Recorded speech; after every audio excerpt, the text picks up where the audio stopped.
รู้สึกคอแห้งๆ15เนาะสอนคนอีกวะโดยอันนั้นคนไทยเขาจะอุบัติเหตุพาเขาเจ้ามาแนมเขาเบิ่งสอนอยู่โดยเข้าใจหลายๆได้สบายดีเป็นจังได๋กินข้าวแล้วบ่ไม่ทันได้นอนฮะกินแล้วบ่ข้าวกินแล้วไม่รับกินอยู่เมียก็เป็นห่วงแห้งเลยอันฝากเงินมาให้110ก็มักสลี3หน่วยเพิ่นว่าตอนนี้รถโรงพยาบาลไปส่งเป็นได้ส่งแล้วส่งแล้วข้ามไทยเรียบร้อยค่ารถ7,000 บาท 7,000 ตัววันนี้ค่ารถยกอีก13 ล้านค่าโรงหมอเนี่ย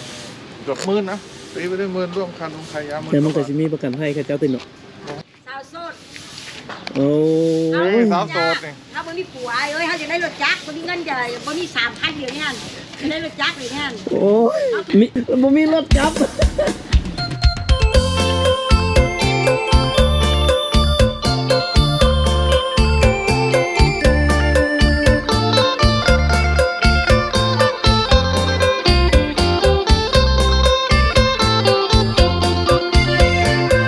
ไปก่อนบัดนี้ที่แรกพี่น้องที่แรกบ่เตียงว่าสิเอารถเพิ่นไปแต่ว่ามันบ่สะดวกบ่เตียงเนาะสิเอารถตัวเองนี่ละไปดีกว่าเอารถบ่เตียงไปดีกว่าเนาะเพราะว่าขับรถเลนต่างกันมันก็สิยากเติบเท่าแหละคือเพิ่นเกิดอุบัติเหตุเมื่อกี้นี่ก็ตามที่ฟังคำให้การจากเจ้าหน้าที่เนาะทางพี่น้องทางฝั่งไทยที่มาเกิดอุบัติเหตุให้เพิ่นว่ารับในเนาะแต่ว่ามาฟั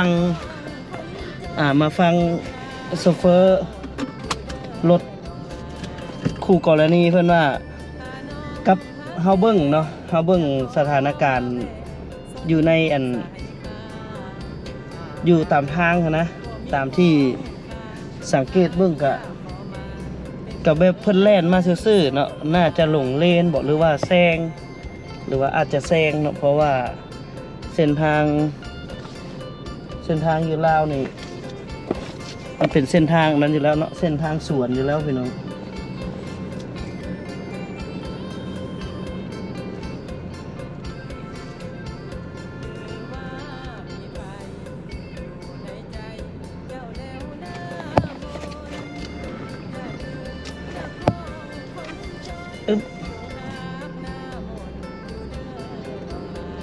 เป็นเส้นทางที่สวนกันอยู่แล้วนะก็เลยน่าจะมีเหตุและผลทั้ง2 คนเนาะโชเฟอร์ทางนี้เพิ่นว่าเพิ่นแล่นมาซื่อๆเลยหรือว่าเพิ่นหลงเลนบอกพี่น้องเพราะว่ายากบ่ยากกับรถนี้รถแล่นมาไกลเนาะจากเชียงใหม่เชียงรายภาคเหนือของประเทศไทยมาก็อาจจะอดหลับอดนอนมาแด่เนาะเกิดอาการหิวหลับหิวนอนแน่แล้วก็เบอร์อาจจะลงเลนลงยังไปหรือว่าอาจจะแซงเนาะก็สิเป็นไปได้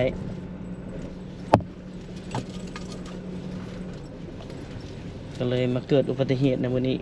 นี่ตามที่คำให้การเนาะหรือว่าเพื่อนเล่าเนาะโชเฟอร์ทางฝั่งลาวเขาเล่าว่าถ้าว่าโบลีกคือเรียบร้อยแท้เนาะเพราะว่ามาซึ่งหน้าเลยเด้อยู่เลนขวาเนาะวันนี้แหละทางโชเฟอร์ฝั่งลาวนี่แหละหลีกไปเลนซ้ายเนาะจึงไปตำเอาฟากกันคนเบื้องคนขับ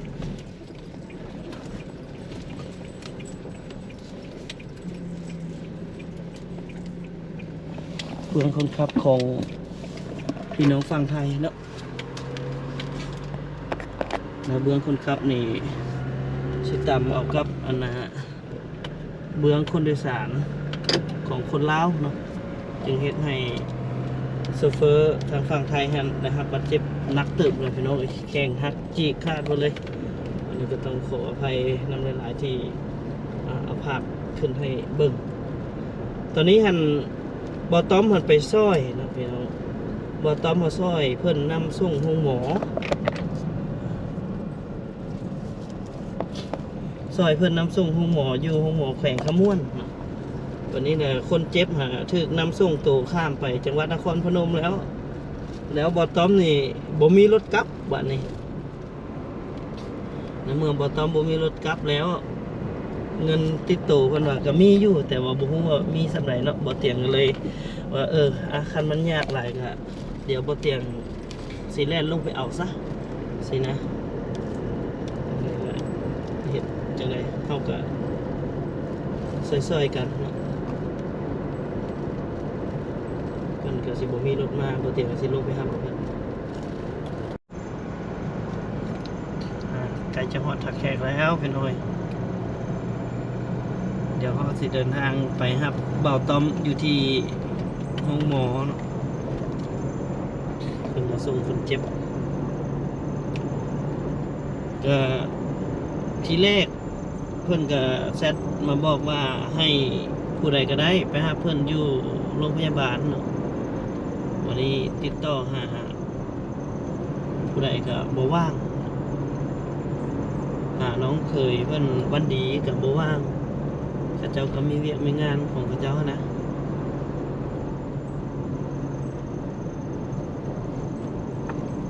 ข้าเจ้ามาเงินพอเท่าข้าเจ้าเฮ็ดเวียกอยู่หั่นเนาะเขาก็เลยบ่ว่างไปทีแรกก็ตกลงกันกับ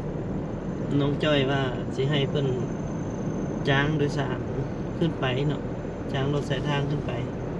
ประมาณ 50,000 นี่แหละแต่ว่าต้องได้รอท่าอีกอันนี้บ่เตียงก็เลยตัดสินใจว่ามันก็ลื่นกันบ่หลายเนาะสมมติว่าให้เราจ้างรถมากับบ่เตียงไหมครับกับบ่แตกต่างกันหลายปานใดดอกลื่นกันครึ่งต่อครึ่งประมาณนั้นถ้าจากบ้านนาดีมานี่ก็ใช้น้ำมันไปกลับกับมุ่งแสนกีบนี่แหละบัดนี้ถ้าว่าเราจ้างจัมโบ้หรือว่าจ้าง3 ล้อมาจากห้องหมอมาคิวรถแล้วจ้างจากรถไปบ้านอีกนี่ก็สิหมดอยู่เป็นแสนพุ่นละคือกันนะบ่เตียงก็เลยตัดสินใจว่ามารับเอาเพิ่นซะเนาะมันก็สะดวกแน่ยันเราก็หิวข้าวเนาะเมียเพิ่นก็นี่ฝากมักซารีมาให้ผัวก่อนแล้วก็เงินอีก110,000ยันบ่ต้มหิวถึกกับคำขึ้นว่าไอ้เด็กพี่น้องเอ็นดูเขาอย่าให้เอ็นเราขาดเฮ็ดอะไรก็ได้ซอยคนซอยซ้ำเฮาซอยได้บนถึงขั้นว่าซอยจนเฮาเดือดร้อนแต่ว่าอันนี้คือบ่ต้อมนี่คือจิตใจยอมรับเลยว่าตอนซอยนี่บ่ได้คิดไว้ล่วงหน้าเลยว่าเฮาสิเฮ็ดจังไดกลับจังไดเนาะขอเพียงแต่ได้ซอยให้ไปก่อนก็ดีเนาะพี่น้องมีคนมีน้ำใจแบบนี้ก็ดีถ้าซอยถือคนที่เขาคิดเห็นความดีของเฮานี่ก็โอเคอยู่แต่ถ้าซอยถือคนที่บ่เห็นคุณค่าของการช่วยเหลือของเฮาโดยที่เขาบ่ได้ขอความช่วยเหลือนี่ก็ยากเนาะพี่น้องบ่เตียงนี่เคยเจอหลายครั้งแล้วที่ว่าไปช่วยเหลือเขาแต่เขาบ่ได้ต้องการความช่วยเหลือจากเฮานี่ก็ถือเขาเว้าเฮาเพือกอีกเนาะแต่เขามาเอิ้นมาหานี่ก็ยังใครเนาะแต่บ่ต้อมนี่ยอมรับน้ำใจเพิ่นว่าเพิ่นเป็นคนที่บ่ได้คิดถึงเรื่องอื่นนะขอให้ได้ช่วยซะก่อนเนาะไปเดี๋ยวเฮาก็สิเดินทางไปช่วยเพิ่นคือกันนั่นแหละบ่เตียงอะไรสิไปรับเอาเพิ่นกลับเมื่อบ้านเพิ่นบ่มีรถเมื่อละเงินติดถุงก็สิบ่มีจะกีบซะบ่ฮะเดี๋ยวไป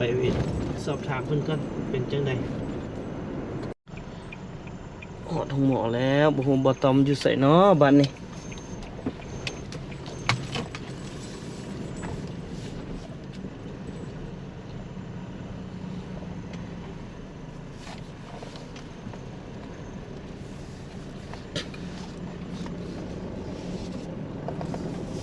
อยู่สุขเสริญหรืออยู่ไส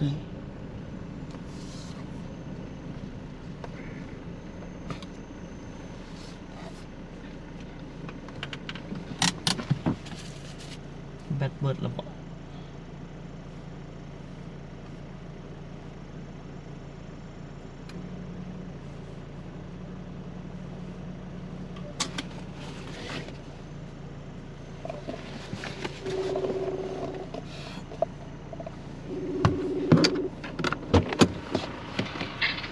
ฮัลโหลเอาฮอดแล้วโอเค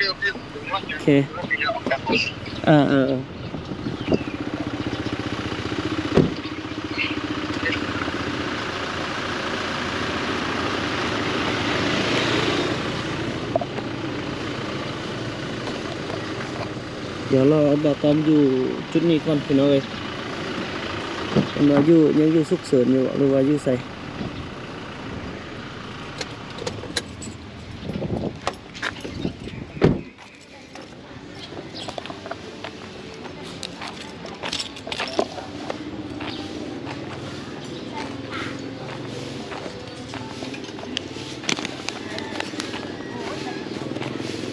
ซื้อน้ำมะพร้าว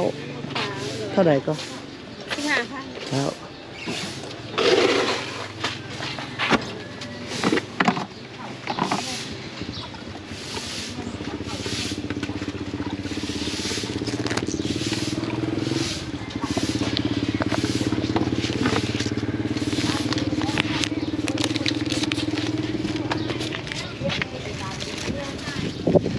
รู้สึกคอแห้งๆ15เนาะคนอีกวะโดยอันนั้นคนไทยเขาจะอุบัติเหตุพาเขาจะมาแนมเขาเบิ่งสองอยู่โดยเข้าใจหลายๆได้สบายดีเป็นจังได๋กินข้าวแล้วบ่ไม่ทันได้นอนนะฮะกินแล้วบ่ข้าวกินแล้วไปรับกินอยู่เมียก็เป็นห่วงแห้งเลยอันฝากเงินมาให้110ก็มักซาลี3หน่วยเพิ่นว่าตอนนี้รถโรงพยาบาลไปส่งเป็นได้ส่งแล้วส่งแล้วคำไทยเรียบร้อยค่ารถ7,000 บาท7,000ตัววันนี้ค่ารถยกอีก13 ล้านค่าโรงหมอเลยเกือบ10,000นะตีไปได้10,000ร่วมคันร่วมขายยา10,000แต่มันก็จะมีประกันภัยเขาเจ้าติดเนาะเพราะว่าเห็นประกันภัยเขาเจ้าไป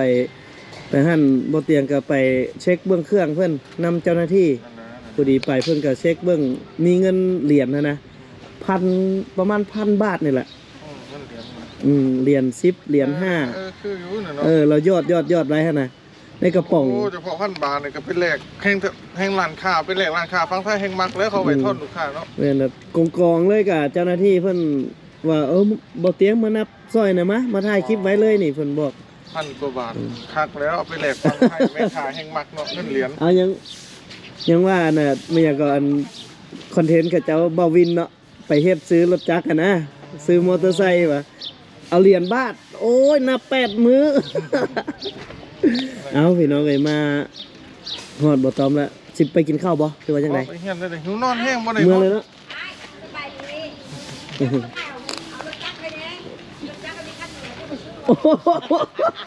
นี่คันนี้เท่นี่โอ้ยรถจักรคันเดียวฮะอันไหนก็โอ้สาวโสดโอ้ยสาวโสดนี่ถ้าบ่มีผัวเขาจะได้รถจักรบ่มีเงินจะบ่มี3,000เดี๋ยวนี้จะได้รถจักรเลยเนี่ยโอ้ยเขาทุกลายเดี๋ยวนี้สาวโสดได้แม่ว่าบ่มีสาวน้อยผู้สาวตัวน้อยเนาะนี่ก็ถือว่ามาฮอดบ่ตอมเป็นทีมห้อยเนาะนี่แหละเพิ่นว่าไปเดี๋ยวเฮากลับกันนะแม่เด้อโดยซื้อได้ขายหมานอายุมั่นขนยืนตัวบอกคนหนาสมบัติเนาะตัวบอกคนหนาบัตรเดี๋ยวมีคนป่วยเด้อเอาไปส่งเพราะว่าเขามีแต่บัตรประชาชนใบเดียวเด้อไอ้ซอยเนี่ยโอเคเป็นยังมันฉุกเฉินอันตามที่เจ้าหน้าที่เพื่อนว่าสืบสวนเล่าอันถามข้อมูลน้ำเล่าแล้วว่ารับในรับมาไก่เนาะโอ้ยหลายเที่ยวโพดมาไก่แต่ตลาดไทยออกพร้อมกันก็ข่อยเลยแล้วออกเที่ยงข่อยก็ออกเที่ยงก็ออกฮู้จักกันบ่เลยว่าจังได๋บ่ได้ฮู้แต่ว่าถามว่าจะออกจากตลาดไทยแต่เวลาใดเที่ยงเที่ยงแม่นข่อยก็ออกเที่ยงแต่ว่าข่อยมาจอดนอนข่อยบ่ไหวข่อยเผลอรับอยู่ข่อยจอดนอนกลางคืนวันนี้ คอยตื่นออกจากตี อืม 3แต่รถมื้อนี้รถทำเวลาบ่ไม่เอาบ่ได้เด้ แม่นนี่ชาวบ้านน่ะดีใจแห้งว่าสิได้ขนสุดท้ายบ่ได้ขน4 ล้านกีบคนเวียดมาขน หมอเขาเอารถเบียดมาคนเอง แม่นเอารถเวียดมาขน ชิปปิ้งเขาจัดการเองชิปปิ้ง ชิป เวียด ปิ้ง นาม เขาจัดการเองเล คื ย อที่จริงนะชิปปิ้งนี่อยากเอาชาวบ้านชิปปิ้งถึงมาส่งนี่แต่ว่าต้องใส่เวียดนามเวียดนามเขาคนมาเองมั้ง เขาคนมาเองที่แรกก็ร่วมกันแล้ว4 ล้านแล้วสุดท้าย 17 ตัน ป๋อรถเท่าไหร่ 17 ตัน เอาก็พอดีอันน่ะเล่าเหตุการณ์ให้ฟังว่าอันตัวผู้โซเฟอร์รถลาวนะว่าเอ้าว่าไม่หยังว่ามาบ่คือมาซื้อเลยบ่เสียนะเราละฮักลีกไปทางเบื้องซ้าย จังว่าอันจะไปต่ำเอาโซเฟอร์หาคันส้นโตแล้วแม่นตาย เพราะว่ารถอินซัวมันเกาะอยู่แล้วเห็นบ่รถเห็นบ่รถอันนั้นบ่เป็นหยังรถยี่ห้อน่ะ เนาะจนฟงเนาะกระเด็นเลยเนาะ อย่าลืมว่าอิซูซูตอนนี้มันเฮ็ดออกมาราคาถือ เห็นบ่มันบางแล้วไปเปรียบเทียบเบิ่งรถเทปเห็นบ่เทปก่อยเห็นบ่ต้นบุ๊บน่ะบ่เห็นเป็นหยังอิซูซูเบิ่งบุ๊บเลยแล้ว นั่นล่ะบ่ โค้งมันบางก็แต่มันสิประหยัดน้ำมันดิ เนาะมันเบา เบา ไปเดี๋ยวเฮากลับอันนี้โบกกินข้าวแล้วติกลับเลยเนาะ แม่นครับ โอเคไอ้พี่น้องมาฮอดบ่ตอมละเอ้ามักซะลีฮะ อิซูซูครับ เมียเจ้าฝากมา บ่ได้พยาบาลเต้าโหดพยาบาล3-4 คนคอยซื้อลูกน้ำเด้อคอยโซดเด้อคอยนั่นอันนี้เด้อ พยาบาลสาวอ่ะ เด้อนั่นน่ะว่าเจ้าคือใจดีเด้อโอ้นั่น เห็นคนเจ็บเนาะจะจักเซ็ดอะไร นะ เมียทางบ้านน่ะก็ซักเครื่องซักของไว้ให้เรียบร้อย ออกเตรียมนี่ก็กลับไปนี่ก็ ว่าสิเช็คตู้ดึกเดี๋ยวโอ้นอนแล้วบ่มีเวลาน อนก่อน เช็คก่ จักหน่อย อื่นจังเช็ค พักผ่อนกัน นั่นก็บ่ได้ขายนั่นดอกดีอยู่เพราะเช็คได้ทุกงาน ใส่ของดีไปแล้วตะกี้นี่บ่ทันได้เคยซ่อมเว้พอเฮาซ่อมแล้วเฮาก็โอเคสบายใจแล้ว นั้นเครื่องนั่นแหละก็เขาจะบ่เอาแล้วมันเป็นแบบนี้มันเจ้าหน้าที่เพิ่นให้เส้นไอ้อย่างคักแน่ก่อนเสียวออกหั่นนะ อ๋อบ่ต้องเฮาดอก เพราะว่าเขาเจ้าก็รักษาเนาะ แม่นๆ เขาเจ้าก็รักษา บ่ก็อันนึงเฮาก็กรณีที่แบบว่าบ่มีไผมาจังซี่นะ มันมีรถมันมีประกันภัยเขาเจ้าเด้มาเล่นเต็นท์เอา นั่นก็ดีแล้วข่อยก็ชั่วนึงให้บ่ข่อยอู้บ่ปล่อยข่อยบ่ได้หยังเฮ็ดจังไดก็อันรถพยาบาลไปแล้วอะคือสบายใจแล้วเขาไปส่งหอนครพนมแม่นบ่ล่ะ เอกสารคนบอกโทรบอกไอ้หัวหน้าด้านมิตรภาพแล้วแต่เมื่อนาทีข่อยแล้วว่าต้องไปแล้ว อันนี้ละได้ซอยเพิ่นเอาก็ซอยสุดขีดสำนี้แหละก็น้อยคนอะที่จะเฮ็ดแบบนี้ใช่ได้ซอยคนอื่น จนตัวเองตกรถแบบนี้นะ มันน้อยคนอีหลี เนาะจิปปิ้งนะว่าให้ไปกับเพิ่นนะไม่ขันเพิ่นขันข่อยไปพร้อมจิปปิ้งแมันบ่พยาบาลบ่ให้ไปพยาบาลกับหมอบ่ให้ไปขันเจ้าไปหรือผู้ใดสิแลนเอกสารให้เอาไปตึกนั่นมาตึกนี่อยู่กับยุ่นเพิ่นจังเขาหัวเรียวแล้วบ่ครับเรียวเลยย่างไปเลยก็หัวอีกเนาะแล้วย่างได้ไหมย่างจะต้องเต้นหารถบ้ารถพยาบาลแล้วก็ยังถือกันไม่เท่ามาแซวอีกเนาะ วันนี้พ่อหาผัวอีกพ่อถามรถพยาบาลเสร็จหมอนั่นก็ลืมเอาพาสปอร์ตมาติดทาอีกมาเลยไปเอาก็เดี๋ยวเย็บอยู่พี่บ่เย็บอยู่โรงพยาบาลลาวพี่บ่เย็บพยาบาลเบื้องต้นเย็บให้มันอันนั้นก่อนเนาะมาให้แผลมันฉีกออกมันโอ้ตามที่เบิ่งตามเจ้า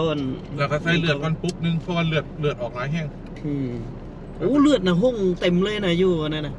ในห้องนี้รถนี่เท่าไหร่เหรอนี่รถนี่เนาะโอ้จะพอข่อยออกปุ๊บกระดูกจนโผล่ออกมาเนาะจนข่อยตะกดกระดูกลงขึ้นยอมละพี่น้องเลยบ่เตียงใจบุกแข็งเพราะนั้นเอ้าเดี๋ยวบ่เตียงคอจบไว้ซ้ำนี้ก่อนพี่น้องเอาไว้เจอกันอยู่นะดีบ่ต้อมบ่เตียงมาครับเป็นที่ม้อยละนี่แหละอันคำที่ดร.สุทัศน์เว้าเนี่ยยังก้องอยู่ในหัวอยู่ได้หาก็มาเห็นตัวจริงขึ้นมื้อนี้แหละเอ็นดูเขาเอ็นเราขาดเถอะนะ เอาจังไรก็ได้ซอยแล้วจบตรงนี้ก่อนพี่น้องลำลาพบกันใหม่คลิปหน้าขอบใจ